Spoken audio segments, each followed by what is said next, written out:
जशी सोन्यामध्ये आपण शुद्धता तपासण्यासाठी हॉलमार्किंग पाहतो, तसं चांदीमध्ये सुद्धा चांदीवर हॉलमार्किंग असतं. शुद्धता ही त्याच्यावरती लिहिलेली असते आणि त्याप्रमाणे आपण तपासून घेतली पाहिजे. शुद्धता म्हणजे प्रत्येक वेळी 100% शुद्ध असेल असं नाहीये. प्रत्येक दागिन्यांची शुद्धता ही वेगळी वेगळी असते. फक्त ती हॉलमार्किंग मध्ये नमूद केलेली असते किती टक्के शुद्धता आहे आणि त्याप्रमाणे आपल्याला सांगितली जाते का नाही हे पाहायचं. आता मुद्दा असा आहे की चांदीची भांडी किंवा चांदीच्या वस्तू काळ्या का पडतात. तर पोल्युशनमुळे आजकाल चांदी काळी पडते आणि त्याचं प्रमाण जास्त वाढलेलं आहे.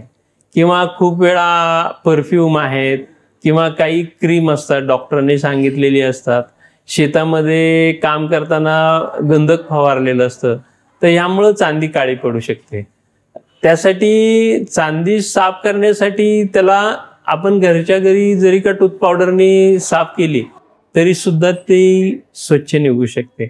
किंवा जर का खूपच जर आता गंधकनी वगैरे जर काळी पडली तर ती घरी सुद्धा निघत नाही. अशा वेळी मग तुम्हाला इकडे आणावी लागेल आणि आपल्याला त्याला ते केमिकलमध्ये साफ करावे लागते. चांदी काळी पडते म्हणजे त्यामध्ये घाबरण्यासारखं काहीच कारण नाही. ती अशुद्ध किंवा बनावट आहे असं काही नसतं.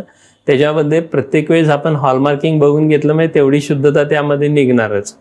आणि अशाच प्रकारची माहिती मिळण्यासाठी आपण BMJ ऑन एअर ह्या चॅनलला लाईक करा, सबस्क्राईब करा आणि आपल्या नातेवाईकांमध्ये शेअर करा.